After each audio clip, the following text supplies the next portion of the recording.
My story, A Lamp in Every Corner, comes from Janine Grossmeyer in her book, A Lamp in Every Corner, our Unitarian Universalist storybook. Many years ago, in the land of Transylvania, in a mountain valley watered by quick rushing streams and shadowed by great forests of beech trees, there, in a village of small wooden houses of dark shingled roofs, the people of the village were of the Unitarian religion, and they wanted a church of their own, a church set on the hillside, they decided, looking down upon the village as a mother looks down upon her sleeping child.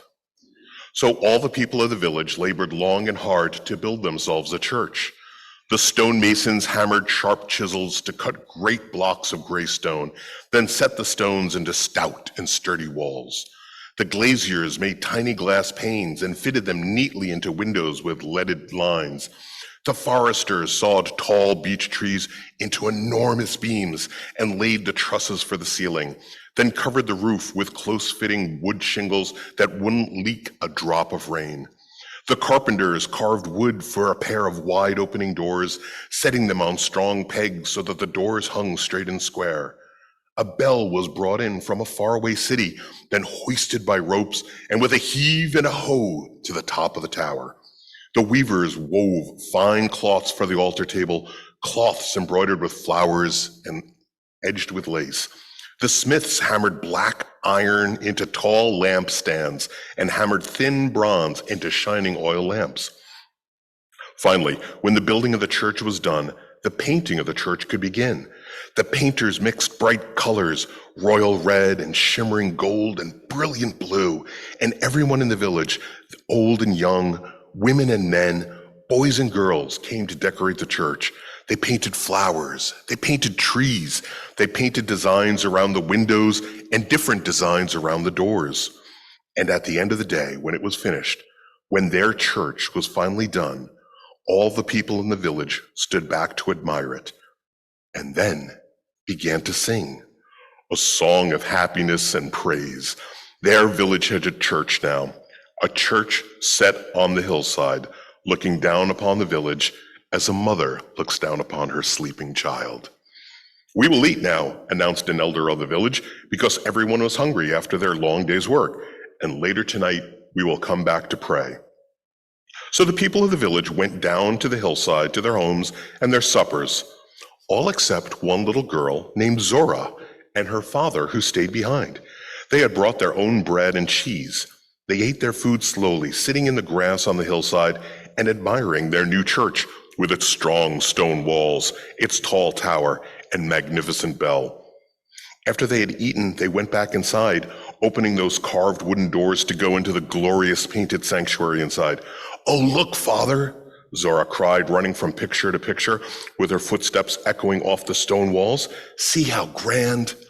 "Yes, it is," said her father, looking around and nodding in pride. "Yes, it is." "But Father," she said suddenly, "we have not finished." "What do you mean?" "There are tall iron lampstands along all the walls, but there are no lamps. The church will be dark when the people come back." "Ah, no, little one," said her father. "The light of the church comes from its people. You will see." He rang the bell to call the people to worship, then took his daughter by the hand and led her back outside. They waited on the grassy hillside next to their beautiful church of strong gray stone. The sun had set behind the mountain, and night was coming soon. Yet in the growing darkness, tiny points of light came from many directions and moved steadily up the hill. "Each family is entrusted with a lamp, little one," her father explained. "Each family lights its own way here." "Where is our family lamp?" "Your mother is carrying it. She will be here soon." Many lights moved closer together, gathering into one moving stream, all heading the same way, growing larger and brighter all the time. Zora's mother arrived, bearing a burning oil lamp in her hands. Her father lifted Zora so she could see their family's lamp high in its tall iron stand. All around the church, other families were doing the same. Soon, the church was ablaze with light in every corner, for all the people of the village had gathered to pray and to sing. All through the worship service, Zora watched the lights flicker and glow. She watched her family's lamp most of all. When the service was over, her father lifted her high. She took the shining bronze lamp from its lampstand. Its curved sides were warm and smooth in her hands. Her mother carried the lamp home, with a flame lighting the way. The lamp flame lit their house when they returned home. Zora washed her face and got ready for bed by the light of that flame. "Mother," Zora began as she climbed into bed and lay down. "Yes, little one?" her mother asked, tucking the red wool blanket around Zora's shoulders. "Father said the light of the church comes from its people." "Yes. But also the people take their light from the church." Over on the table by the fireplace, the shiny bronze lamp was still burning. "And we have that light every day." "Yes, indeed," said her mother. "And even when we are not in church, even when the lamp is not lit, we carry the light of truth in our minds and the flame of love in our hearts to show us the right way to be. That light, the light from truth and love, will never go out." "Never?" asked Zora. "Never," said her mother. "And this bronze lamp will last for many, many years. When you are grown, you will give the bronze lamp to your children when they are grown. You will give the lamp to them, and all of you will carry it back and forth to church every time." "But there's only one lamp," Zora said. "So make another and let the light grow. And someday tell your children to make more lamps too. And now, good night," her mother said, and kissed Zora once on the cheek and once on the forehead. Zora closed her eyes and drifted into dreams while her mother looked down upon her sleeping child. The years passed. Zora grew. The bronze lamp came into her care. She kept it polished and clean, and when the bell rang out across the valley to call the people to worship, she carried the lamp back and forth to the church on the hillside, the flame always lighting the way.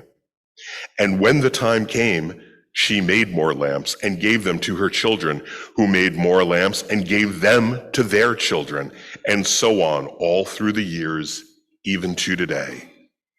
And always the light of truth and the flame of love from that Unitarian church on the hillside continues to grow and show them and us the way.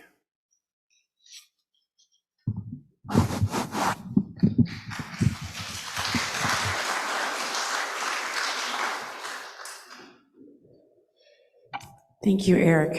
Is your middle name Seraphim? Doesn't he have a wonderful voice, resonant voice?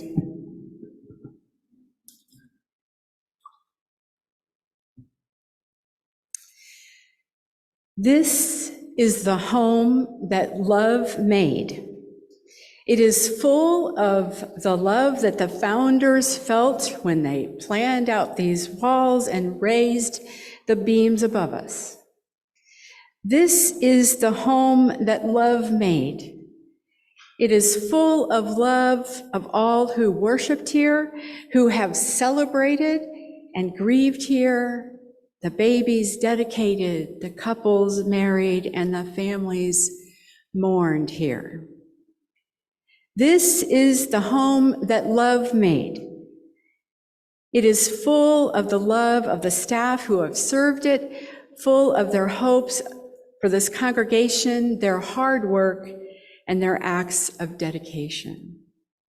This is the home that love made. It is full of the love of music and the voices lifted here on Sunday morning. This is the home that love made. It is full of a shared love for this community despite differences and disagreements, the love that holds a people together. This is the home that love made. May the love that built this house, this spiritual home, be with you and among you always.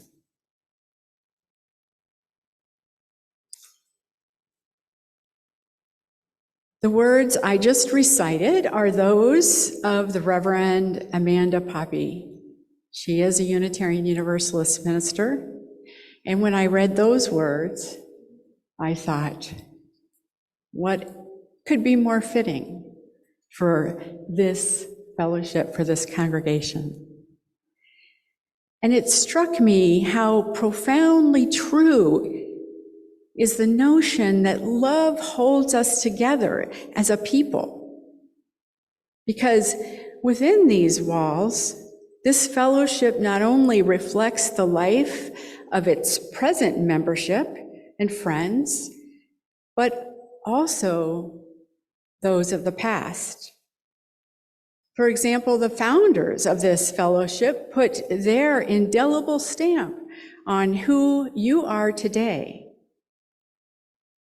And the many who have come and gone over the last 60 years left their lasting influences as well. Zach Osias, Helen Rockberger, help me, Parker,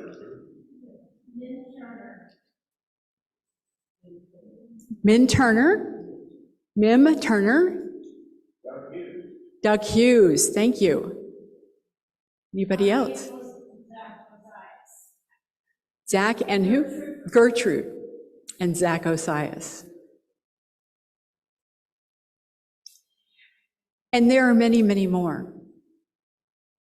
Some who live in our memories, some whom we've never met. From this great cloud of witnesses is an inherent complexity of personality, values, decision-making, actions, mistakes, and triumphs that add up to the religious community that is uniquely the Unitarian Universalist Fellowship of Boca Raton, our UUFBR. Everybody who graces our doorstep with their presence leaves a stamp of some kind. And while there is an ever-present balancing act between the individual and the communal that makes for differences and disagreements in congregational life, this fellowship would never withstand the tensions were it not for the love shared between its people and the love its people have in common for this spiritual home. Now, the love of which I speak is the something greater that arises from a people in religious community seeking truth, creating meaning, and doing good works together. You as a congregation are much more than the sum of your parts. And the love that binds here is more than romantic or brotherly, sisterly, or parental. The love that binds is what the Reverend Dr. Martin Luther King Jr. described as agape love, a universal love that he said makes no distinction between friend and enemy.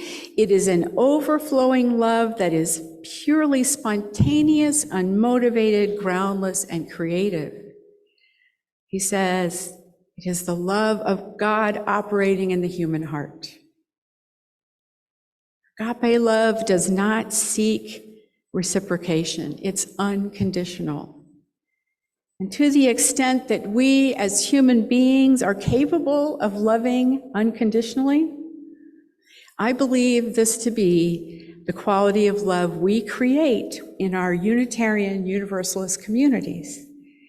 In this way, we create and build beloved community in our midst. And I believe this to be true of UUFBR, As I have worked with you in these past 16 months, I have witnessed that love. I've felt that love. And you, as a congregation, have attested to that love, as I will now remind you. About this time last year, the transition team gathered over 60 members and friends of this fellowship in small groups and posed questions aimed at getting at a sense of the state of the congregation.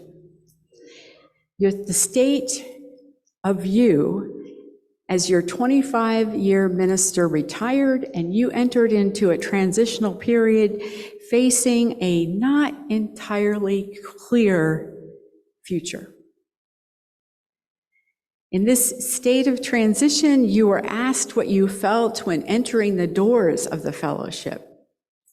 Your responses were recorded and keywords were entered into a word cloud generator, and the results appear on the front of your program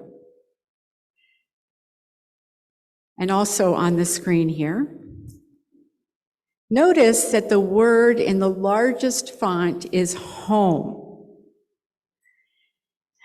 This indicates that home was the most repeated word among you in response to the question, how do you feel upon entering the doors here? Above all else, this place feels like home to you. And there is no place like home, is there? Home is a place where, even if not always happy, is one in which most people feel safe, loved, and known. This fellowship evoked many feelings among you, such as happy, peaceful, hopeful, connected, accepted, comforted, and warm. Yet feelings of home can be fraught at times, as reflected in your statements of feeling fragile, disappointed, nervous, and anxious when entering this space. These responses reflect your honesty and authenticity, and most importantly, your comfort in expressing a difference without fear of rejection. The kind of love that keeps us together is not always an easy love. It's not supposed to be. At times, it's downright messy and gritty. I love this prayer by the Reverend Becky Brooks, which reflects the challenge of real love that is not always what I refer to as happy, happy, joy, joy. Spirit of life, Reverend Brooks says, I have witnessed a loud love, an out loud love that challenges me. I did not recognize it at first. It doesn't play nice. Why should it, when nice has only ever played it a lullaby? This love demands. Yet this love always protects, always trusts, always hopes, always perseveres. Out loud, gritty, sometimes messy, agape love protects, trusts, hopes, and perseveres. This is a love that binds. This is a love that keeps us together and sees us through tough times as individuals and as a community. My colleague and former mentor, the Reverend Jen Crow, is an incredibly wise soul whose depths were forged in the journey of recovery from addiction. Later in life, she was sorely tested again by the trauma of a fire that destroyed her home, leaving her, her spouse, and 2 children with nothing but the clothes they fled their burning home in. Jen describes the kind of love that saw her through an incredibly disruptive event. She says, "Love can work its way into improbable and impossible situations. Like water over stone, it has the potential to wear down our suffering, create new pathways of possibility, and support life in inhospitable terrain. Love keeps us company, setting in beside the unlikely good or the unlikely bad that comes our way." The love that the Reverend Jen Crow describes is a love that lies in wait in the depths of our being, a steadfast, abiding love that assures us of our worth and worthiness. Once we accept this love that is unbidden, unearned, and freely given, we at once see that the same love resides in others, that we are all connected by and through this love. Do you know the love that I'm talking about? Have you ever had a moment of an spontaneous love and warmth for those around you? Do you feel it and see it in each other in this fellowship? Even if you're not conscious of it, I believe it's there. I've been witness to it, as I'm sure that many of you have. Perhaps this love is easier to understand through the story of the Transylvanian church, built by the people of a town and lit up with their love carried to and from their beloved church each Sunday. It was an act of love that was passed from generation to generation. The light of love never extinguished between family home and church home. The desire to have a church was shared. The labor in building it was freely given. Material and skills were generously given. Sustaining and maintaining it was devotion because it was their one and only spiritual home. Love enlarged their imaginations and stretched their generosity. The story of UUFBR is no different. This is the house that love built, a spiritual home carried lovingly through generations and iterations. This is the second physical home. Your lamps now light every corner. Will you keep them burning with your commitment and your generosity? Before the service ends, Emil Kessler is going to continue with this story of love. He will continue to tell the ways he has witnessed love manifested in this fellowship and how all can share in sustaining this place you call home.